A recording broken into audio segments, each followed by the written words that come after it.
Welcome to the All Axxess Entertainment Podcast. I am your host, Joseph Bruen, and this week we have a very special guest, Robbie the Giant. Robbie, thanks so much for joining us this week. Thanks for having me, Joe. I'm excited. Appreciate you being here. Take a deep dive, like we always do, into the career of yourself and kind of touch base on different aspects, different points that we've experienced over the years, and really looking forward to this. Absolutely. Same. So, rewinding to the very beginning, growing up, when did you first discover pro wrestling, and who were some of your favorites growing up? So the first time, I think as a kid, I kind of saw some glimpses of it, but the very first time that I knew it captured me, I was 8 years old. At the time, my mom was dating this guy, and they lived together, and he had Monday Night Nitro on. And I just was going in and out of the room, and the first thing I saw was Sting dressed up in red and black, and he was fighting Bret the Hitman Hart. They were actually doing like a all arena brawl, and I thought that was, for whatever reason, the coolest thing. Growing up, my mom and dad were very heavy Kiss fans, so right away I connected with Sting with the face paint.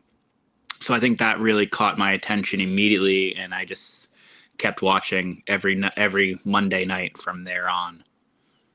Awesome. And what did you first decide, this is something I want to give a shot? I'm going to try it myself. So as a kid, you do the things you're not supposed to, don't try this at home. So same guy that my mom was dating, like he'd wrestle around with me a little bit.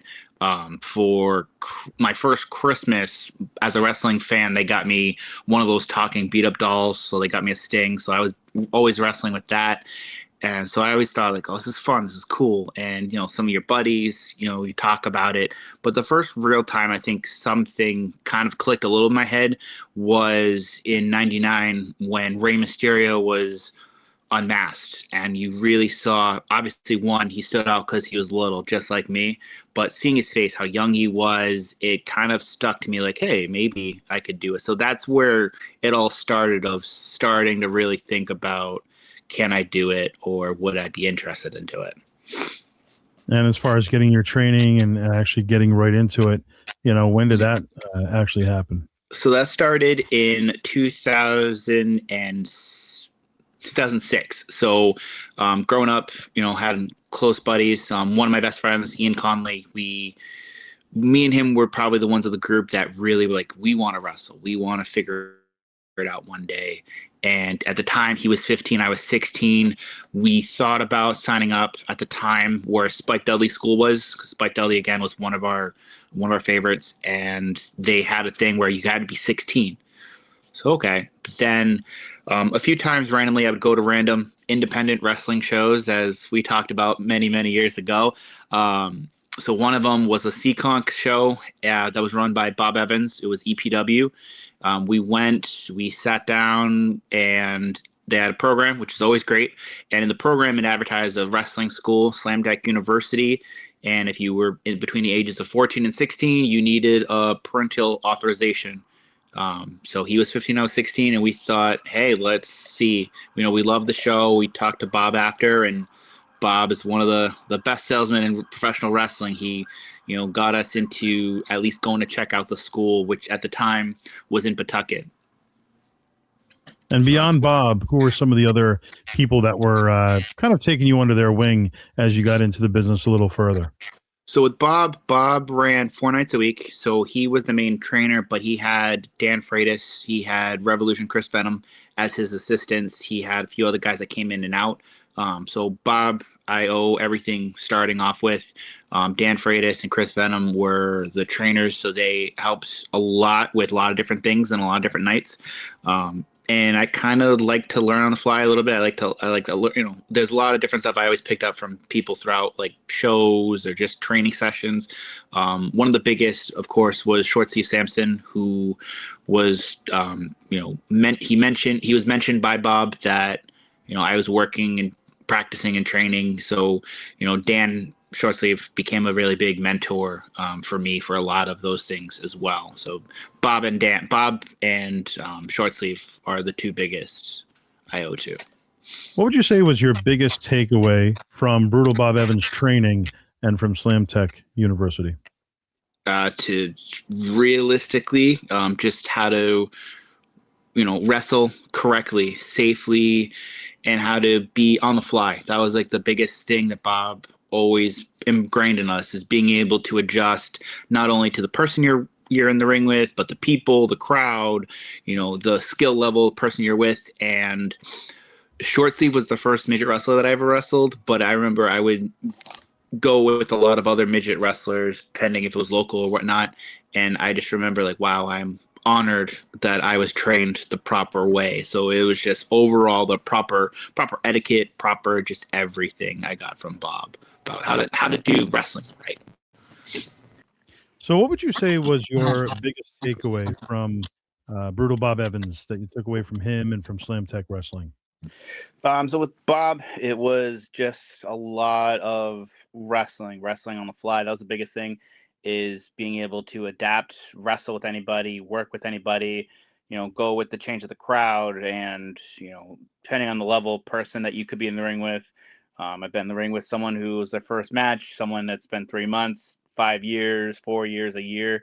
So the biggest thing with Bob is trying to be comfortable with adjusting to your surroundings out there, which was, in any circumstances, something went wrong or something went a different direction, being able to adapt. So that was the biggest thing from Bob with that. So, And how about your biggest takeaway from Short Sleeve Samson?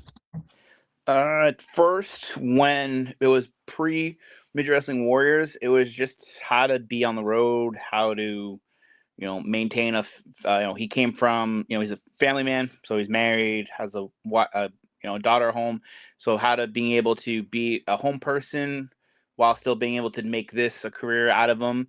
And just once you're on the road, how to conduct yourself, how to be yourself around everybody in a business aspect, in a social aspect, with fans, with, meeting new people, because of him, I got to meet a lot of new people. So just being able how to conduct yourself on a personal level on the road. In 2007, you'd go on to EPW and you'd work with lots of people, whether it be teaming with them or one-on-ones. I'm going to throw a couple names at you, and if you have any memories or feedback of that individual. Yeah. Handsome Johnny. So Handsome Johnny, Ivar, however people know him by.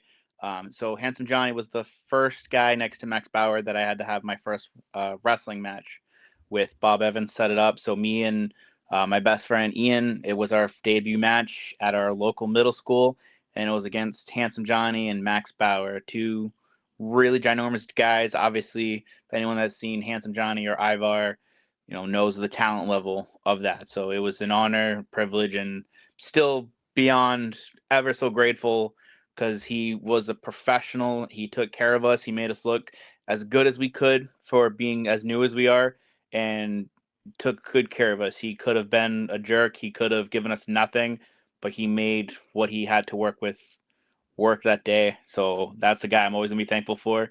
And the guy that, as soon as he was signed to WWE and appeared on NXT and Raw, like, it was so cool to see, like, that's a guy that, helped me a lot. And another name that you just mentioned, Max Bauer. Max Bauer, he probably would be my dream opponent one-on-one for the ultimate big guy, little man. As I was talking about, like, Rey Mysterio caught my eye. Like, Rey Mysterio versus Kevin Nash is a match that sticks out to me. He would have been my Kevin Nash if I could have been up to par level wise while he was still here in New England. I'll never forget one of the first times I went to an NECW show. I went with a friend that was booked on the show, and him and Alex had a great, awesome main event match for the Triple Crown Championship. So a standout. One half of the Egomaniacs, Johnny Idol. Johnny Idol. So Johnny was part of my second match. So we did a return match with the Trendsetters, which was Max Bauer and Handsome Johnny, and they had Johnny Idol as the third guy, which was, again, great. veteran leadership. And years later, I got to do a show out in Springfield with him. So it was just stuff that, he was always awesome guy. And I wish I could have been at the schools that he was in Springfield closer to learn a lot more from him. And from a promotion standpoint, EPW, Eastern Pro Wrestling, any particular memories from the promotion itself? Paying my dues, from being one of the first few there to help set up a ring, to tearing down the ring, to seeing guys that Bob would bring in that were like part of his students, or guys that just needed reps, or guys that he wanted to bring in to draw the house. It was a first home. It was my first school. It's stuff that as a younger person, it was very overwhelming, and I kind of wish I had a moment to take it all in more every single show. But that's where I learned a lot, and just that got me into wrestling. So I'm always going to be thankful for my time in EPW. And you would also go on to NCW, Northeast Championship Wrestling, working with Mike Paiva, David Loomis. Any memories on those individuals? Yeah, so NCW, my second home, still my second home wrestling wise. JC Marks, who runs it, he gave me a platform. He gave me a place to just be me, figure me out. And Mike Paiva was one of the guys very early on that I was linked with. Rivalry wise, we also tagged for about a year or two. So it was great to work with someone that was more around my height, not like short specifically, but it was awesome working with Mike. He was great. He's a funny guy. Davey Loomis, I think I've only wrestled him once or twice, but it was great because I remember I saw Davey the first time when I saw an NCW show, and he brought his amateur style into professional wrestling, which was really different and unique. A lot of different characters out of NCW, especially when I first started. 2009, you would return to EPW. The Heat Seekers, Chris Venom and Curry Jr. against Steve the Turtle Weiner and yourself. So tag team match. Any memories from that particular match? If not, any memories from Chris Venom working with him? So that does stick out to me a lot. So a month before, I think it was a month before, Bob had a Steve the Turtle Weiner booked in a tag team match, and the person that was supposed to team with Steve did not show up. They needed a replacement, so Bob put me with Steve. Me and Steve had tagged semi before a little bit, and that night we went over for the tag team titles.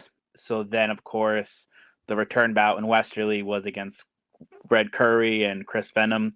Again, very early on in EPW days, Fred Curry was one of those guys that, as a student, I would watch, and it was very different because Fred was always a babyface from what I saw. So he had turned heel, and so it was cool to be in Westerly with Steve, and not only against Fred but also against Chris Venom, who is one of the guys that I owe a lot of helping me fundamentally with a lot of things. So it was awesome to be in the ring with my trainer, one of my trainers at the time, for sure. It was definitely cool. Westerly was always a fun place. I don't remember too much about the match. I do know I took the famous Fred Curry drop kick for the finish, but it was just a cool moment to have with those guys. So BTW, Big Time Wrestling in 2009. You would Yep. enter that promotion as well. The French Connection would team up with Lord Wendell Weatherby, and they would take on the Lone Star, yourself, and of course Eddie Delfonso as well. 6-man tag team action. Any memories of that? So that was my first time wrestling for Big Time. Big Time was one of those, I knew they were a bigger promotion, and it was during that era, was me getting myself out there more. So I was excited to do other different projects, other different promotions. The first night there, I met a lot of the Big Time crowd, the Big Time usuals, their roster, and Bam Bam, Eddie Delfonso told me that night that the following couple shows, it was supposed to be me, him, and Tony Delfonso doing the Delfonso. So it was something different to look forward to. I had seen the French Connection before at WWA shows. So I was familiar with who they were, not necessarily, them familiar with me. So it was great to start to mingle with a lot of different people that I've been seeing at shows, as a trainee, as a fan at that point. So you mentioned the WWA. Any personal memories of Mike Spada? Uh, Probably some very interesting ones for sure. Probably don't want to go into too much detail about a lot of them, but yeah, for sure. That's a person I will never forget about. He did eventually allow me and Short Sleeve to have our match on there, which was great. So I will be thankful for Mike, but other than that, I'm good. Lots of interesting memories for sure, right? Absolutely. So TRP, Top Rope Promotions, another Premier League in the New England area, been around a long time, different formations, over the years. But TRP in 2009, it would be yourself teaming up with Barbie against Luscious Latasha and Nikki Valentine. Oh my God. So working Yeah. with the ladies of the New England Independents, what was that experience like? Well, it was my first experience ever intergender wise working with women, so that was already a thing. It was also out in the rain. This was in the middle of Connecticut, outside show, and it was raining. So, a lot of different factors to deal with that day.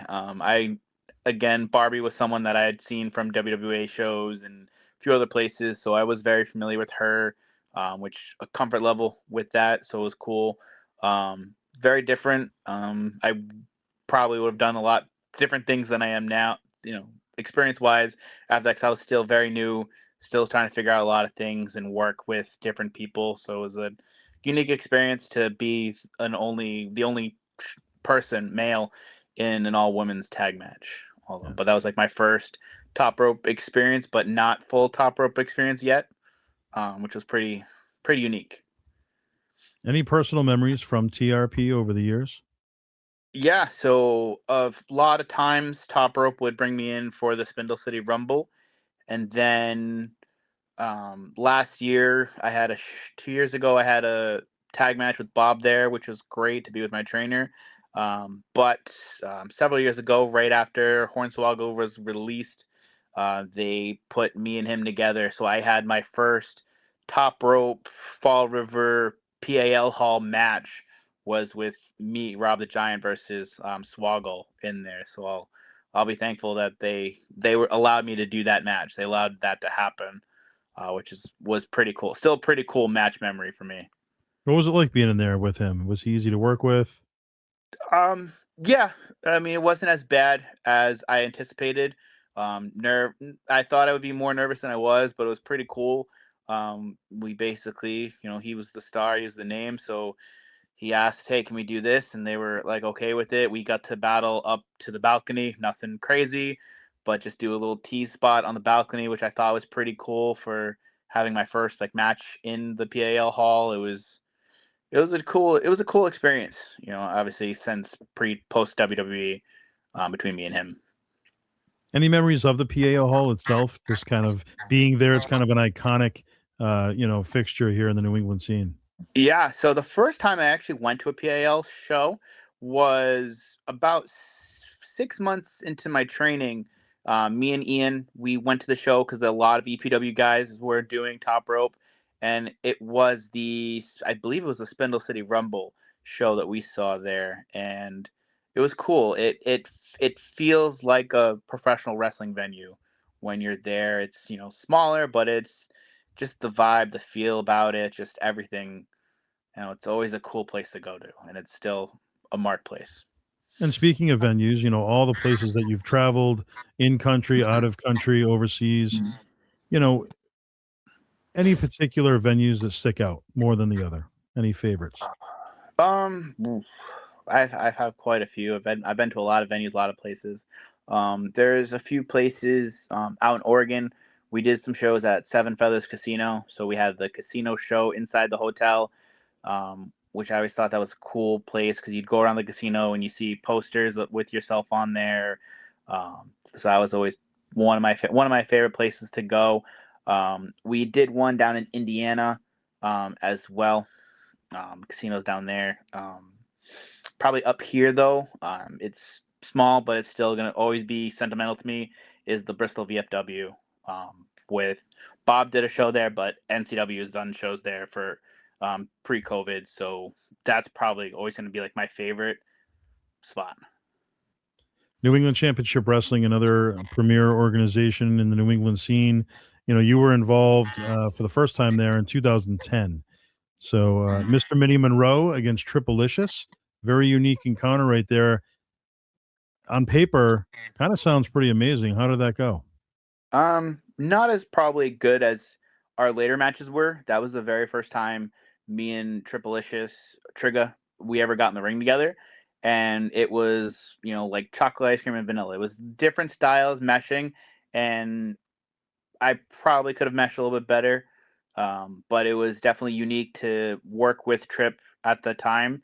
And then obviously with Mr. Mini Row, it was, very early on one of the main characters that helped me develop a lot of, personality wise, wrestling wise. So it was very unique.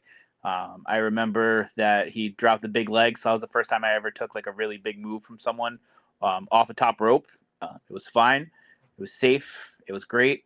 But I remember we had a lot of time for the match, which at that point I never really got a lot yet at that point, other than like working with short sleeve. So it was cool to have something with more time in it. But I loved the dynamic with me, TJ Richter, and John Monroe from NECW. So obviously, you've been Minnie Monroe, you've been Minnie McGraw, you've been Robbie the Giant. You've had a lot of names over the years, or others there as well.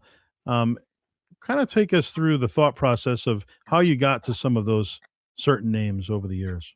So the first one, the main one, the one I'm gonna retire on, will Robbie the Giant started off as Bob just kind of messing with everybody a little bit. He would, instead of calling me Rob, it was always Giant. Like, so everyone in training class would call me Giant. Everyone at the EPW shows would call me Giant. And then Ian called me up and said, "Hey, Bob announced our first wrestling match. Look at the poster." And I looked at the poster, and it's, Mr. Intensity, Ian Conley versus Rob the Giant. So I was like, oh, I guess that's going to be my wrestling name. So I kind of took that as always being the biggest little guy, and kind of ran with it, either if I was a heel or a babyface, depending with there. So Rob the Giant's always just more me. A lot of my characters, either if I came up with it or promoters came up with it, or it was like a little bit of mixture of both, each character is a piece of me just amped up a lot. Mr. Mini Row was always the angry side. Minnie McGraw was probably the one I had most fun with because I could just be a silly goof, and it's okay to be that. Robbie Romance is like the one I hated the most. Everyone knows I hated Robbie Romance. Robbie Delfonso was kind of me, just being the big little brother, which I thought was fun. Trying to think what else I had. I did Scab after Mr. Mini Row changed, which I thought was weird, a little demonic type little person, which was pretty cool. So from What the did that independent, short, creepy, angry bastard. That's what Okay. that's what I was told. That's what I was told. But sure, whatever. And, PWF's idea, Matt and Kyle. Storm. Right.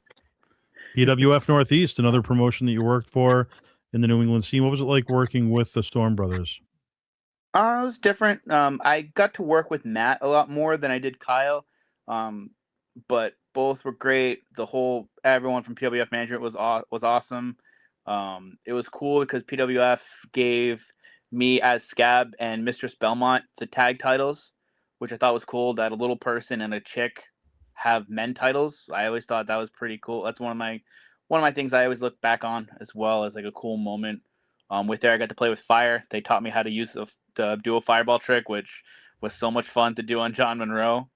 So awesome. And you went on to hold many titles in the New England scene, and I have them listed here: NCW Tag Team Champion, PLW Tag Team Champion, as you said, Tag Team Champion of the PWF Northeast, PWF, and then NCW Heavyweight Champion, as well as UFO Cruiserweight Champion.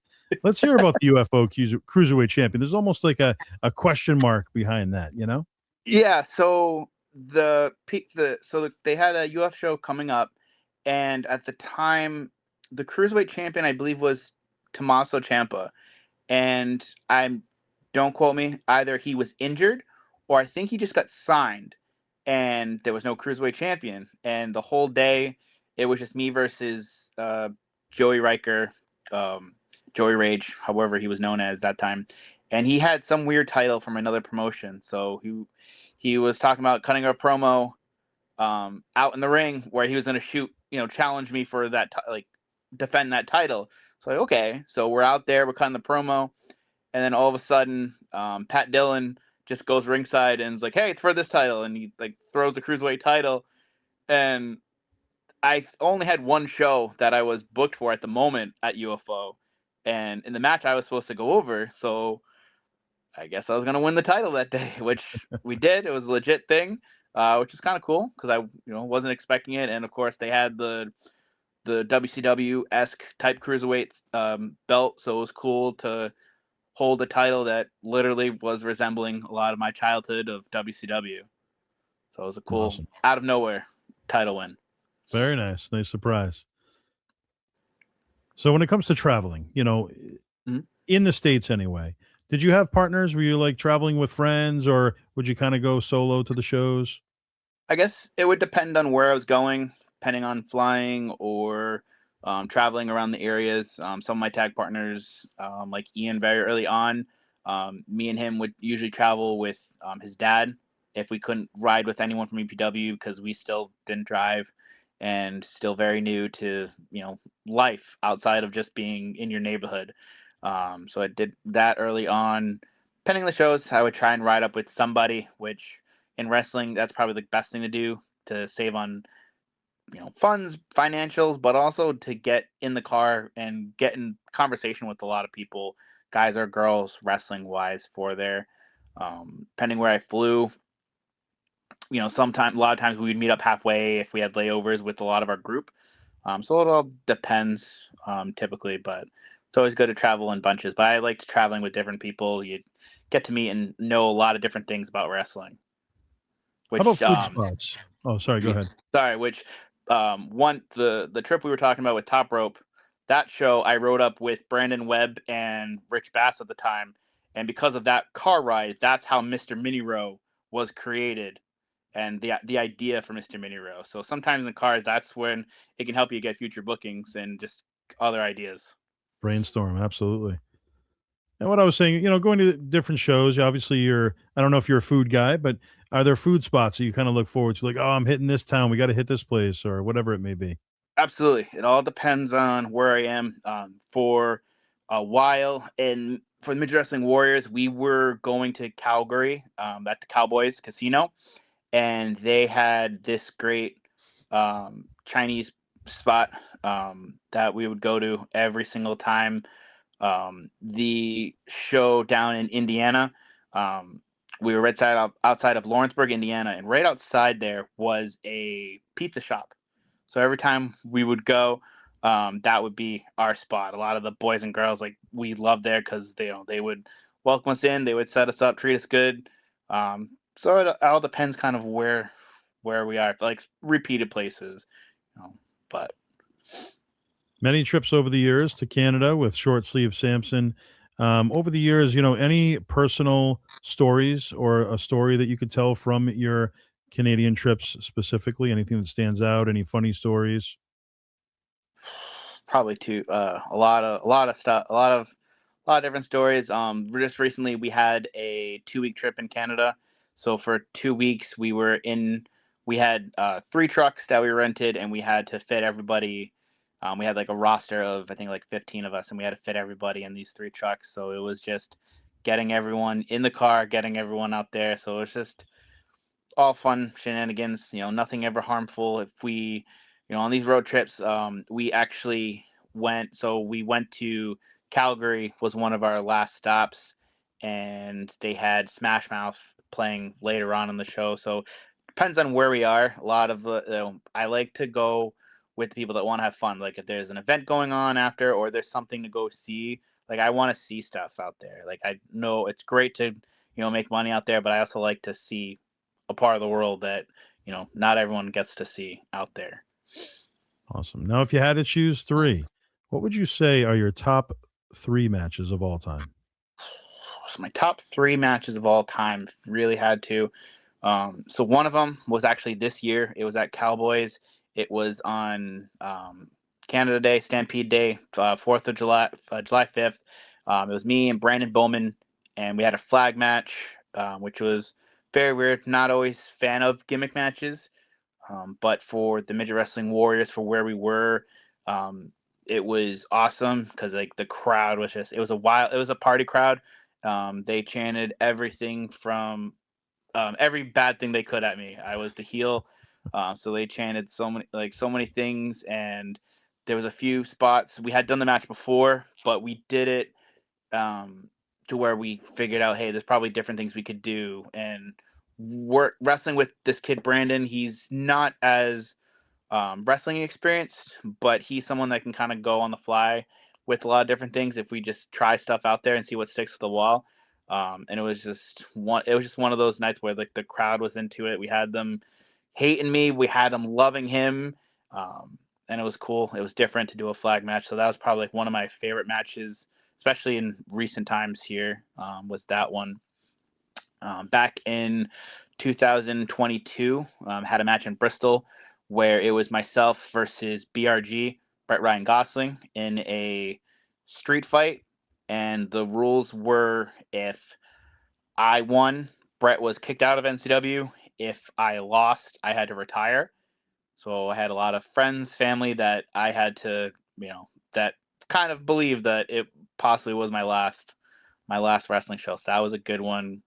We used tables, chairs, so it was a nice hardcore style match that wasn't too gruesome, if you say. So had a few street fight type matches, but luckily never lost a lot of blood, which was good. So that was another one that I hang up on there as well. And any one that I've done with short sleeve has been another one that's always stands out for me, because we can do different styles any single time, and again, depending on what type of crowd, what type of atmosphere that we're in.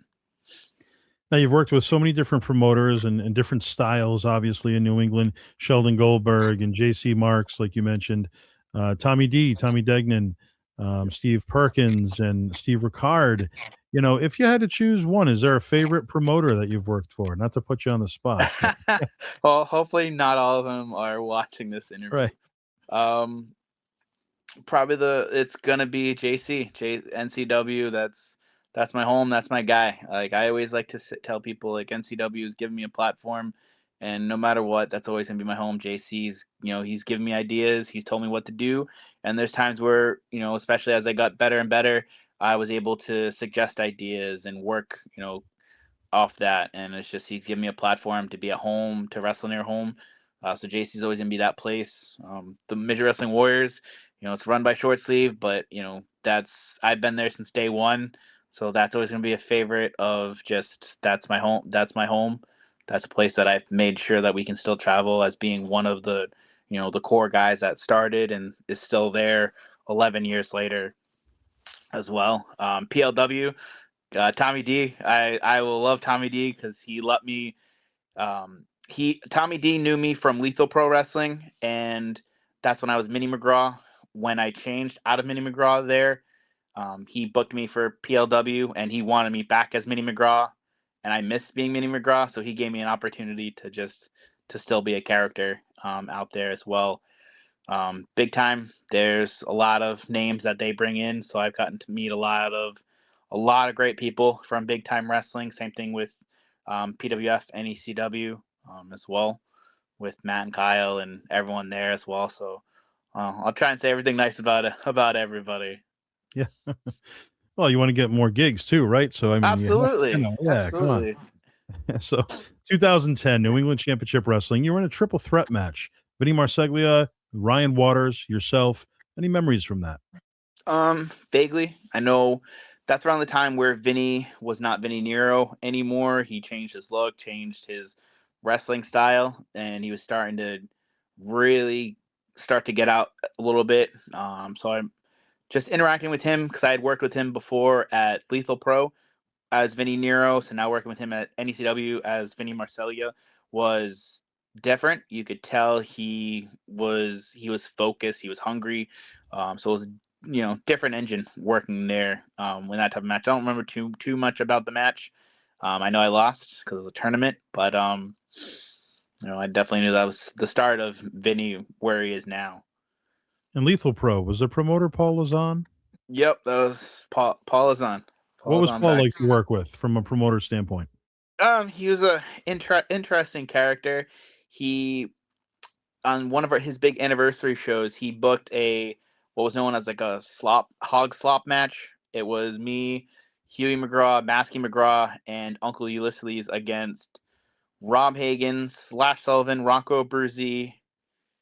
There was one other person, Scott Wow. Levesque, and it was a match where it was right before intermission, and he had all this like pig slop stuff that the heels were supposed to eat it at the end of the match because they lost, and Slash just hit me in the head with a box of cornflakes and everything, all this milk and all this stuff kept on going everywhere. So like we got the whole ring trashed and dirty, and me and John Monroe, I'll never forget it. I'm standing on the top rope next to him, like, oh man, Paul is gonna be ticked when we get in the back. And we get in the back, and he was like, "Oh, that was great, guys. It was awesome. Like, you legit, like, that's what I wanted." I'm like, "Okay, we made a mess of the ring, but cool." So it's very oddball type guy, but 2010 PLW, Power League Wrestling. As Minnie McGraw, you would go one-on-one with Alex Payne. Memories of Alex. Alex Payne, Steve Langer. He was always great. Early on, I was always afraid to take back body drops. I thought that was like the scariest move ever. Around that time, training with Dan Freitas more, he taught me how to properly do back body drops, and I actually loved it. So working with Alex Payne, he would constantly, either if I was the good guy or the bad guy, he would just shout out midget tossing, and he would just give me back body drops. So that's like the biggest thing I always remember about Alex Payne is the amount of back body drops. But great guy, always fun. Miss him a lot of times seeing on these shows. He started becoming a DDP yoga instructor, and I remember there was a House of Brick show that he showed up and took a bunch of us, and we did DDP yoga before the show, and it was great. I believed in the product after that. Nice. Well, hopefully we'll see him around again. Sometimes he comes to the New England Hall of Fame events, so it'd be great to see him again. NWA, Liberty States, another promotion you worked for in 2010. One of the times there, you'd go one-on-one with Dr. Heresy. Memories of either that match or Dr. Heresy himself. Dr. Heresy is great. He's the guy that I looked up to. He, again, a Springfield guy, so I didn't really get to work with him too much. But when the opportunity came, I took the most of it. I worked. The first match was a singles, and then we had like a 6-man tag, I think, a little while later for Liberty States. Doc was great. It was one of those where I was excited to work with a veteran where I could just shut up and listen, and it was great. Took it very nice and easy. Our first match was great. We had another one back in 2021, 2022 when COVID opened up for Gladiators, which great. But Doc Heresy, one of my favorite people to see around wrestling. Now, how about Teddy Goods? He's another staple here in the New England scene, recently retired, but still obviously makes appearances and stuff. Any memories of Teddy over the years? Constantly just seeing him as an extra for WWE. Obviously, he runs his own promotion, and he did a lot of stuff up here with Top Rope. I think I only wrestled Teddy. I only wrestled Teddy once in a tag match with me and AG against him and Jimmy Preston. And the only other time we got to be in the ring was for a Big Time Wrestling. They booked an 8-person tag, and my team was myself dressed up as Mini John Cena, Teddy Goods, The Godfather, and Scotty Tuhati. And the other 4 was not good. But that's a moment that I remember, fondly. Growing up, Attitude Era, Godfather was a big character. But also growing up in the 2000s, Sky Tuhati was in my top 5 of favorite wrestlers. So it was cool that I got to be in the ring with him and the Godfather, and of course Teddy, who owns his own Kojo's Toy World shop. So check them out. New Bedford, Massachusetts. Absolutely. So, what would you say is your greatest? What has your greatest challenge been, being in the wrestling industry for you personally? I think just my size, stature, to be considered obviously an equal, for that. 'Cause, a lot of times growing up in the era, it was just midget, short people were categorized differently than, how everyone has opportunity now.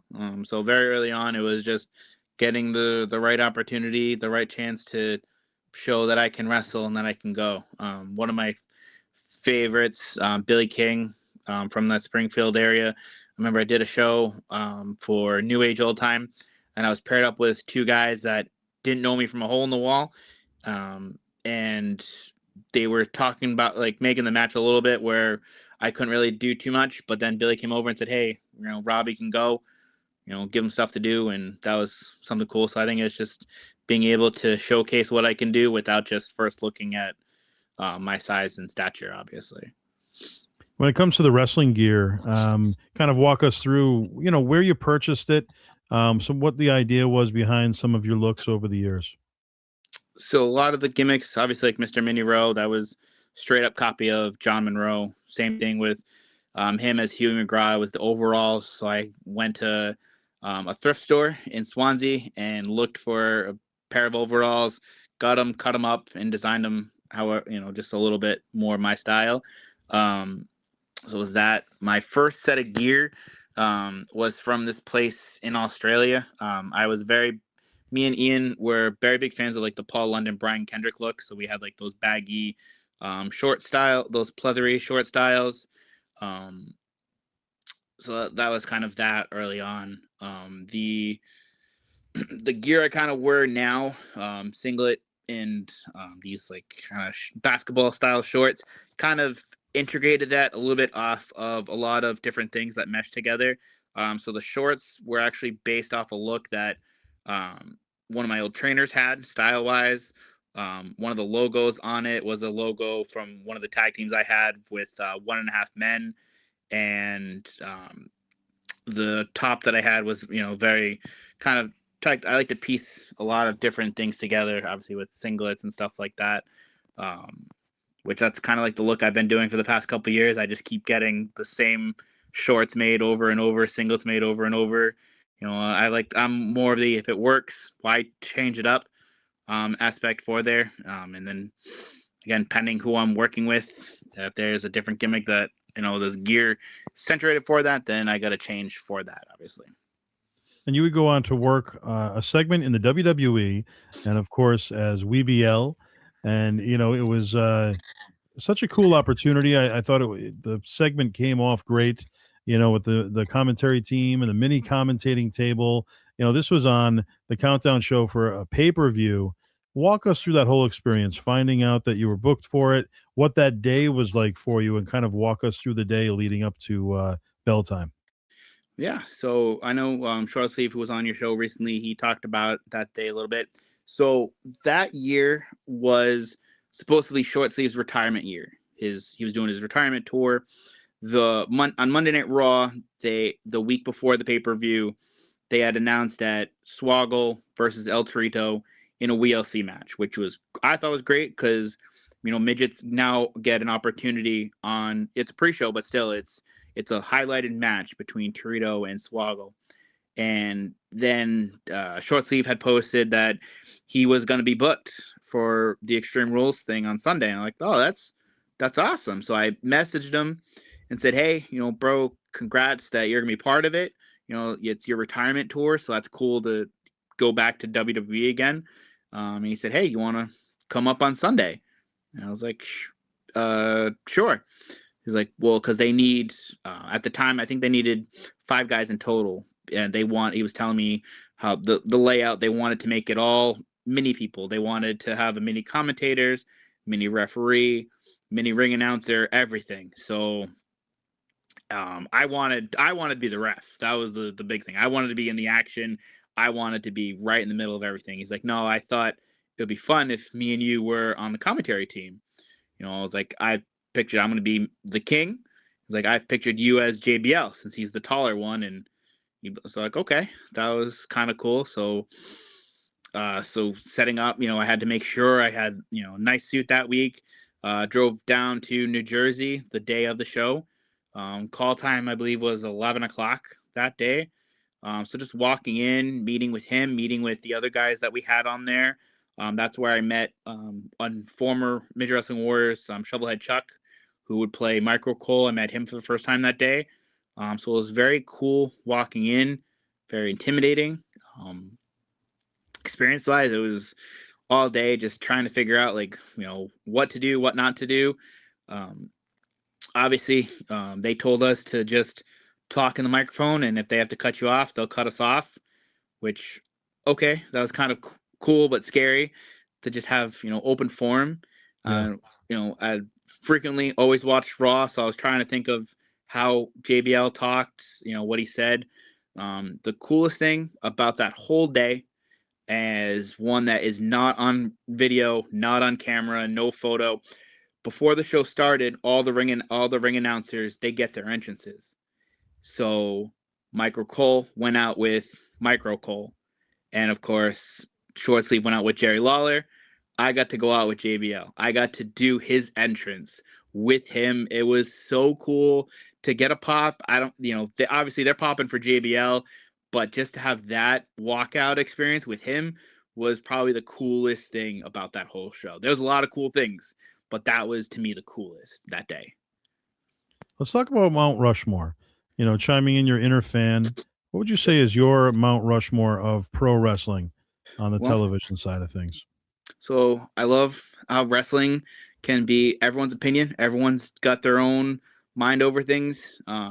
In my Mount Rushmore, you're probably going to see Sting, Rey Mysterio, you're going to see Hulk Hogan, and you're going to see Ric Flair. That's the top four that I see in the Mount Rushmore. But that Ric Flair, people, again, are going to have their opinions. That could be Shawn Michaels. It could be Triple H, depending how I feel that day, for those different reasons. So, what would you say your Mount Rushmore would be for the New England side of things for the men? Oh, that's a question I wasn't prepared for. So, New England, you definitely have to do Killer Kowalski, because there's a lot of New England without Killer Kowalski. So I'll say Killer Kowalski. I would probably say, well, we'll go with my taste. I'll go with Killer Kowalski for the heritage.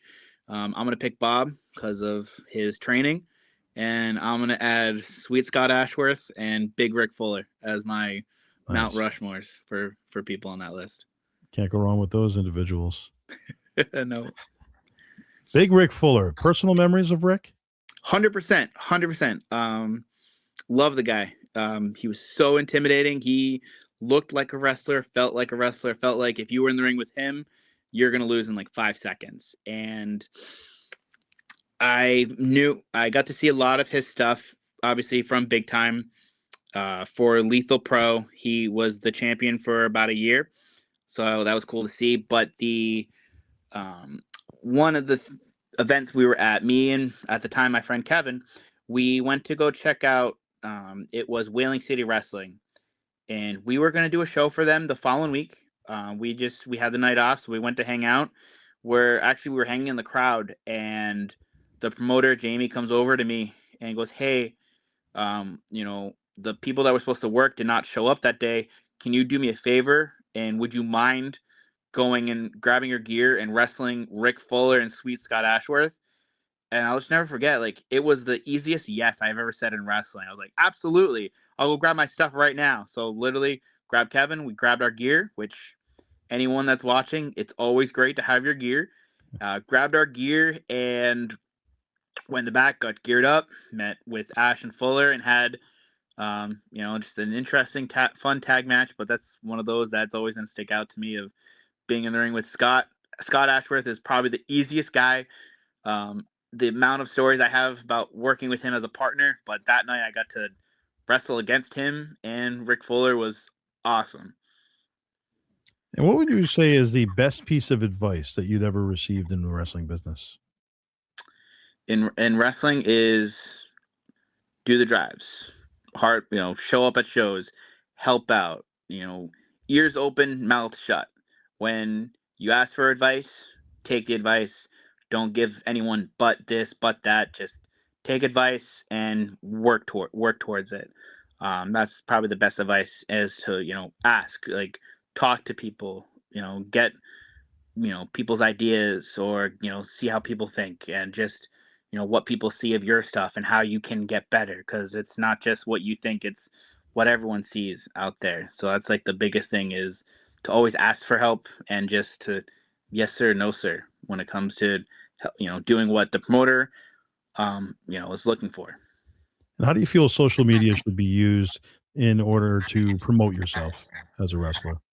No, just exactly as social media should be. It's an advertisement. It's to get your name out there, so that way you keep hashtagging videos, selfies, all that fun stuff. I'm not the best social media guy, as a lot of other wrestlers are, but for those that can commit to it, that's the best way, is to get your little clips up, get your highlights, so that way when they see you on a poster or nearby at a show that they can get to, you want to get them in, or you want them to follow up with you, as well. So social media, it's a blessing and a curse for a lot of the world nowadays, with wrestling, but with just life. So it's a good advertisement tool. Another appearance you'd make for TRP, Top Rope Promotions, 2011, one-on-one with Gorgeous Gino Giovanni. Your memories of that? Gorgeous Gino, wow. So Gorgeous Gino was very different. I had worked with him a little bit with Paul Azan at Lethal Pro, because he was part of the booking aspect. So it was different to work with Gino on a workers aspect. I had worked with him at NECW, in our feud that we had with Scott Levesque. So I have more memory with him there than the quick match that we had at TRP. But great guy, didn't have problems with him. I believe he looked like the El Cubador from years later, but no, it's not confirmed. But interesting guy. But it was good to me when we did business. Any memories of working with Biff Busick? Yes. So Biff, very early on, his character, the way he stood out, everyone loved him. He was an interesting character. The Biff, I never really got to work until it was this show for Beyond. It was a show for Beyond Wrestling, when they were in Providence. I believe it was FET. They had like a small show, and it was a random Thursday, and the Drew had put me versus Biff, and I just remember, like, the first time we locked up, he was probably, like, he felt bigger than what he was. He hit hard, which is fine. He gave me an uppercut from a drop kick, and I never spun so many times in the air and like I did that time. So Biff brought it. Great that he became Oni Lorcan in WWE NXT for there. So again, a guy that I tangled with in the Indies, and saw make a name for himself on the big show. Memories of the talent, TJ Richter. I thought me and TJ were married to each other, together as a team, and just in rivalries. In PLW, I was Minnie McGraw, wrestling him as TJ Richter, while on the other side for NECW, I was Mr. Mini Row, being his bodyguard for that. So I got to see early on how TJ worked, thinking about matches, thinking about promos, his creative side. A lot of things we probably had differences about, like, how we should work or some things, but I loved working with TJ. I still love when I get to see him.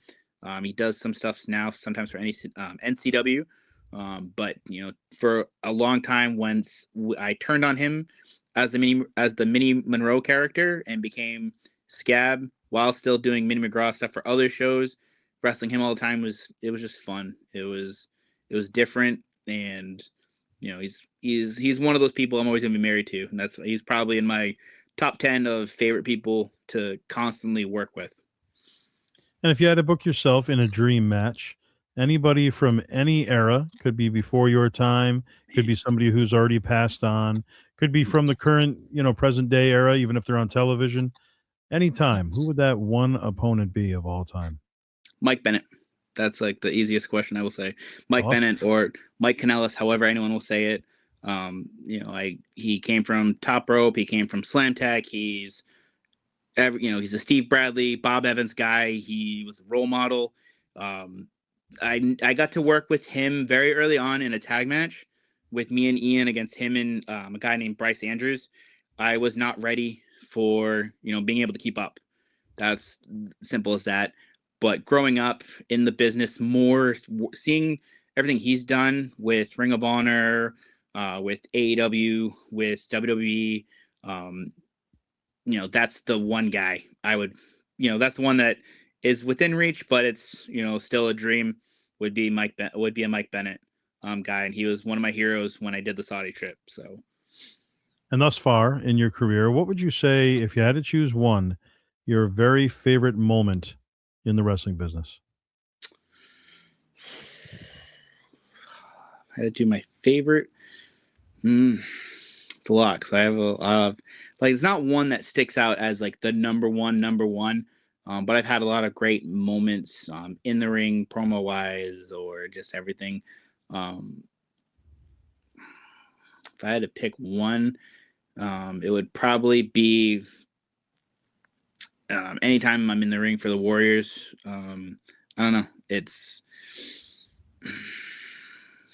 really hard to pick one because like WLC was a really good moment for me with my entrance.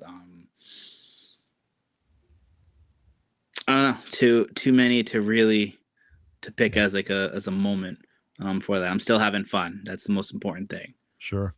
We talked about UFO briefly, cruiserweight champion there. What was it like working for UFO and Pat Dillon? Pat was great. Pat was always good to me. I did a lot of tag matches for Pat's shows. I did the singles match when I won the cruiserweight title. I did a 4-way.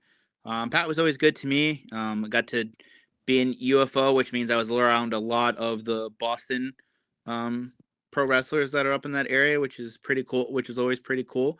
So it was always a good time with UFO. Nothing bad that I would have to say dealing with them at all. Take us back, 2015, the Rhode Island Convention Center. You inducted Short Sleeve Sampson into the New England Pro Wrestling Hall of Fame. Kind of take us back to that night and what that experience was for you. So it was cool. At the time, I thought Short Sleeve was retiring because he was supposed to, but he stumbled upon Midget Wrestling Warriors, which became his driving force. So he kind of he wasn't really retiring, but it was awesome to be asked to induct him. It was cool because I didn't really get a chance to really go to FanFest before, so it was a great. Hey, there's no way around not going to a FanFest. So it was fun to go. It was great to induct, my mentor, a father figure, one of my dearest friends, one of my biggest rivalry in wrestling. I'll never forget. I was so nervous. I had written down my speech, but I didn't know, do I just read off script? Do I, call it out there? And I was so nervous. I walked up. I'll never forget this part. I walked up to the stage when it was my turn, and DC Dillinger, God rest his soul, he was standing off to the side. I forgot who he was sitting with, but we never had much interaction. But like they called my name, and I walked up, and he was like, "Whoa!" Like I don't think he had any idea to see Mr. Mini Row giving a speech at the Hall of Fame. So that was kind of cool. And after I said my speech and did everything, Howard Finkel was there, and he just gave me the kayfabe, hey, good job, nice speech. So that was cool, encouraging to do for that part. And of course, the 2011, you may not remember this, but you were a part of the spot show that I ran. It was for charity, and there wouldn't end up being a large crowd, unfortunately. It was kind of spread out throughout the neighborhood for the block party, but it was an outdoor event for Whole Foods Market. where I worked at the time, and it was the HWF, the Heat Wave Wrestling Federation, and heat wave it was. It was 99 degrees that day, and they ended up frying an egg on the ring during the day. So, but any memories that you have of that show? You won a 20-man battle royal. Anything from that day, kind of leading up to your match or whatever it may be? Yeah, no. So I remember the day was very hot. It was, but it was nice out in the open. I do remember that I was in the battle royal to win, and I don't know the original way it was supposed to be lined up, but I just remember Matt Storm came over to me and said, "Hey, you're in a tag match now with us," which was cool. So it was me, Kevin Perry, JT Dunn against Matt, Kyle Storm, and TJ Richter. And I remember it was the first time I got to really work with Matt and TJ. Matt and Kyle on a different level. So it was fun. I think it was hot, but it was one of those where the six of us just wanted to have fun. Rich Bass was part of it. Vern Samoza was our manager from JT Dunn. So I just remember it was one of those, like, it was so hot, but we just had fun, and that's what I love about wrestling is we can take circumstances and still make it entertainment, still make it fun. And that's all I remember it was just a fun time with all 8 of us in the ring out there, Yeah. and a lot of Stone Cold Stunners, which I'm game for. And that's the thing with those outdoor festival shows, like you said, you can have fun with it. You don't have to be take it so seriously and just kind of enjoy yourself. Exactly. That's the biggest thing I look for at these shows is you gotta look at who are the people in the crowd. Are they kids? Are they adults? Are they drunk? Are they party animals? Do they want to see people kill each other? Do they want to have a good laugh at stuff? And you just got to roll with the punches, whoever you're working with out there. And that was one of those that was just for fun. Throughout the years, who would you say were some of the nicest to just kind of hang around backstage, just be around? A lot of different people. Matt Storm was always good with me. Alex Payne was always one of them as well. Billy King, Johnny Idol, a lot of different people I've met. Always been good for there as well. Mike Bennett, the biggest guy, the best one out of most of them. Well, that was one of them too. Kellen Wright Thomas, was one of those. I watched him in NECW when I was still getting in the business, so getting to be in the locker room with him eventually was always cool. He's always great. Chris Venom, very early on, probably the best one because like we would do Bob's studio shows, studio tapings for EPW Slam Challenge every month. So he was always fun with the boys because we had to be in the crowd as the quote unquote fans. So he always riled us up. So I don't know. There's not one particular, but just whoever is there is always a good time. And you go on to work with RWA as well. Any memories of RWA? Not too many. I know I just did a few spot shows for them. T's always been great. I wrestled with him once for XWA, and just worked with what he gave me. We did a show over by CCRI, and he had me in a singles match. He had some people cancel. I believe it was CCRI. I forgot where. I'm awful with a lot of locations, but I just remember I was supposed to have a singles match, and he asked me if I could do a tag match as well on top of it, and I was game for it because it made sense. It was part of a story, which was great because I like having a reason to have matches or a reason why these people are fighting or possibly interacting to make this match happen or turn this into a tag match. I've always, cause that's stuff you see on TV. You watch, your two favorite wrestlers fight each other out, and then all of a sudden here come 2 random guys, and now you got a tag match. So T was always great to me so far. So Proving ground. I'm trying to push him to book me some sort of tag match or any promoter against Danger Boy, Wolverine, and Alfredo. All right. Want to get that under your belt as well, huh? Absolutely. I have to with those 2. Some Rhode Island legends for sure. Proving Ground Wrestling. Todd Graham, the promoter. What was it like working there? No, it was great. Todd is he's got his vision. He's got what he thinks about things and how he likes to be structured. for giggles for a few shows. I was pop-up power bombing a few people in a few different spots because I just thought it was fun and silly. And he booked one big match where it's like a bunch of big people, and the part of the match is he had me pop-up power bomb all but one person in that match. So he liked to be creative and have a little fun. But no, Todd's always been good to me. Obviously works with NCW, not as much as he did, but he works for NCW on the commentary side. So Todd was always good to me.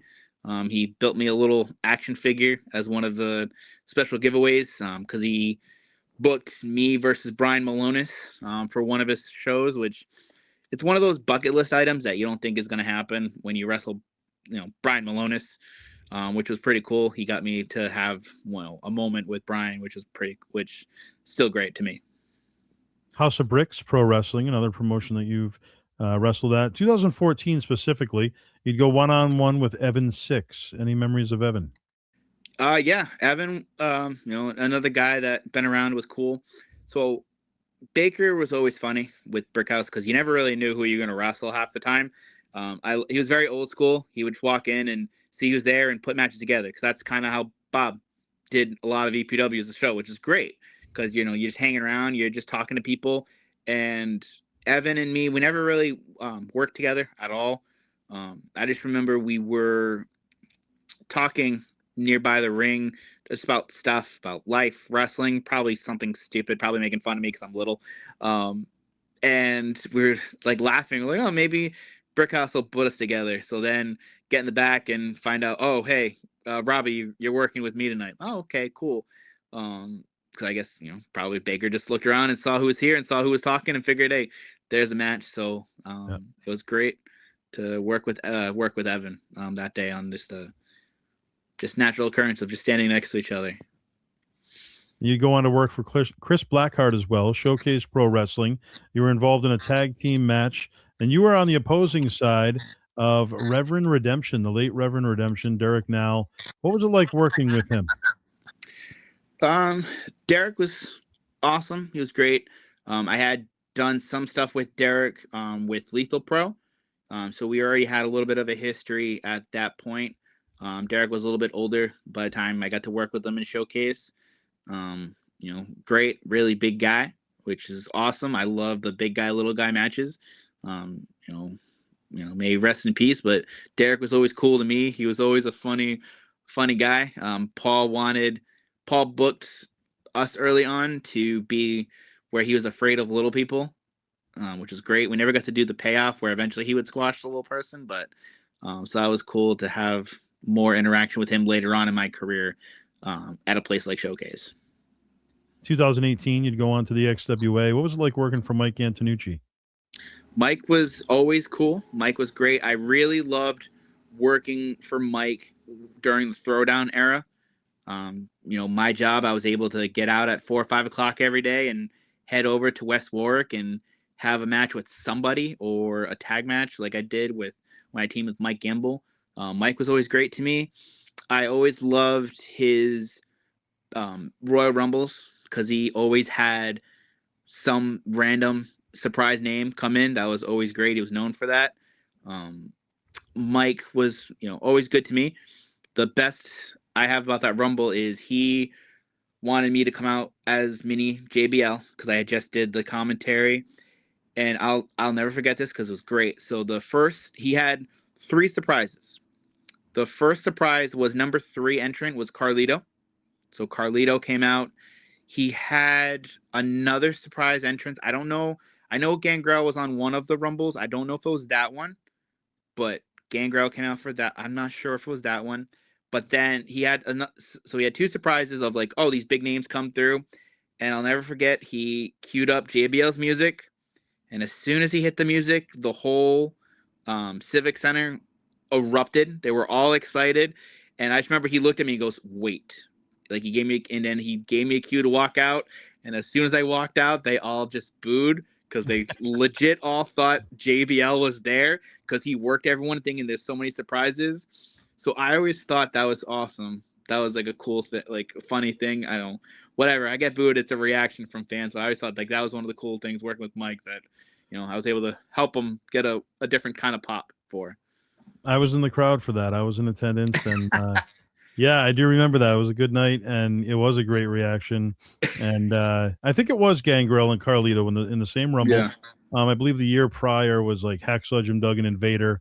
You'd Yep. always have, like you said, those special appearances. So Yeah, and that was always great. I think I was at the one that he had Vader and Hacksaw as well, because I think that's the one he had Reed Flair with. That was the one where because that was great. That was another one thanks to Mike. I'll never forget Picture Dave or Social Media Dave, Multimedia Dave. I've always been in plenty of shots of him, and that Rumble, Reed Flair is just in the middle of the ring, just on the floor, and Dave just whispers, "Go get your shot," and I just picked up Reed's leg and put him in a figure four, and Dave snapped a quick picture for that. So I've had a lot of fun moments because of Mike Antonucci.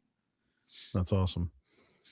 Now let's talk about the Mount Rushmore again, kind of looking on the female side of it. New England specific, who would your female Mount Rushmore be? Ooh, that's a different one. So definitely females, you have to do Nikki Rocks. That's one that I remember, like, I was with Bob when she had got signed, so she was doing some shows while still under TNA contract. So it was pretty cool to work with the name a little bit. So I would say Nikki Rocks, you have to put up on there. Alexis Nevaeh, you have to, just of how long she's been in here. Now she's on TNA. So I would say Nikki Rocks, Alexis Nevaeh. I would put Ariel on there as well. Ariel would be third and fourth. Oof, I don't know. This might have to be one of those rotating fourth, Sure. depending on there. But Mistress Belmont, I would probably put out there as well, because she was a gimmick, but she could work and she could go. And I got to be, her little person for a while. So I would say Belmont for my fourth. Nice. NEW, another promotion you go on to work for, Northeast Wrestling, specifically 2014. You're in a 6-person tag. Mark Sherman, the Sure Thing, Velvet Sky, and yourself against Rebby Sky, Shovelhead Chuck, and Jake the Man Scout Manning. What are your memories of that? So that was out in New York at a baseball stadium, which was cool. It was different. It was a minor league baseball stadium, I believe. So I just remember I was there very early that day. I had gone up with Kevin Quinn, the referee. So we had, he had to be there early. So, again, going to shows, you mesh and mingle with different people. So I was there early, and I got a souvenir baseball. I was walking around the stadium, and I saw a baseball that it took, so I got a free baseball. I remember Velvet Sky showed up before the meet and greet. Introduced myself, and I got to be set up at her table selling merch. So it was cool to kind of mingle with her for a little bit. They had a lot of names on there, so I remember I was excited to see they had the Young Bucks versus the Hardys. They had Kevin Owens against Jerry Lawler. It was Kevin Steen's last independent show, so that was cool to be a part of. Match wise though, I just remember it was a lot of fun. It was different because it was 2 midgets, 2 girls, and 2 normal sized people just having fun. It was not the best of matches, but it was fun to tag and do all that stuff. 2013, you teamed with Anthony Green. What was it like working with AG? Anthony Green, he's probably in one of my top 10 favorite wrestlers of just people. I remember AG when he was just a kid trying to get into the business, being a referee or ring announcer or whoever, and he's always had the love and the passion for that. So eventually to see him become a wrestler, become successful at wrestling as he is, has always been great for me. Either if I had a part of it or not, but it was fun to team with him for PLW for a little bit as well. That would be probably someone, I would hope to get in the ring with one day, one-on-one, because he loves wrestling, and you can see it in, how he is at shows and his move sets and everything out there. So that's one of those stories where it's someone that loves wrestling that is successful in wrestling. You'd also go on to the Beyond Wrestling Secret Show 2014. 4 tag teams involved, yourself and Mike Graka, of course, the Influence, the Hoods, and the Juicy Product. Any memories of that fatal 4-way tag team match? Not too much. It was at the RWA where they were set up at the time, so it was very close and close encounters with the fans. It was a unique experience working with everybody. I don't typically like multi matches like that because there's not a lot of opportunity to get in the ring or to mingle with too much stuff. But I do remember it was a chance for me and Mike Grasso was the first time doing something together, teaming or just being opponents for that. So it was cool to work with him and everyone involved as well. Like I had some sort of connection or just, meeting with. So it was cool, but, something I wish I had more time with if, to do everything we were going to do. Those shows, they always had a lot of matches and not a lot of time sometimes. Has there been a favorite referee that you've worked with over the years? I've had quite a few. It goes with that, in the moment of what I need to do. I've had referees like Kevin Quinn, Rich Bass that, loved them. Tanaka, I've been with for so long. TJ Richter was even a referee for a while as well. One of the guys that wrestles for us for Midget Wrestling Warriors, his name's Joe King. He's one of my buddies now. Met him this year. He's always one of my first choices out there when we're in a Warrior show. So I got a lot of different referees that I've had connections with. Back in EPW days, we had a female referee, Amber Ray. She was always great for us because she was kind of like a mom at the show. So she knew if I was okay or not. Yeah. So. And in closing, fast forward many years from now, your legacy. How do you want to be remembered? Just want to be remembered. I think that's the most important thing. I want to be remembered for the good, not the bad. I just want to be remembered that I was someone of short stature that could go with anyone and everyone, regardless. Not toe to toe, but in a way that makes sense and in a way that entertained everybody on out there. That's the important thing. I don't want to be remembered for anything bad or anything wrong I did to anybody or, be toxic in the locker room. I just want to be remembered as, as one of the good ones. That's the most important thing I would hope for. Well, Robbie, thank you so much for your contributions to the business. And obviously you've got more to prove and more to show. So we look forward to seeing what's coming next for you. And thank you so much for taking the time today on the podcast. No, thank you, Joe, for having me. Thank you. It's been secretly I've known you for a very long time. So since your old promotional days without even knowing it was you. So, I appreciate this conversation today. Yeah, no, it's been my pleasure. For Robbie the Giant, I'm Joseph Bruen, and this has been the All Access Entertainment Podcast. Don't forget to like, subscribe, share, and comment. We'd love to hear from you, the fans, and what's going on with the future podcasts and guests that you want to see. So we'd love to hear from you. See you next week. Can't wait.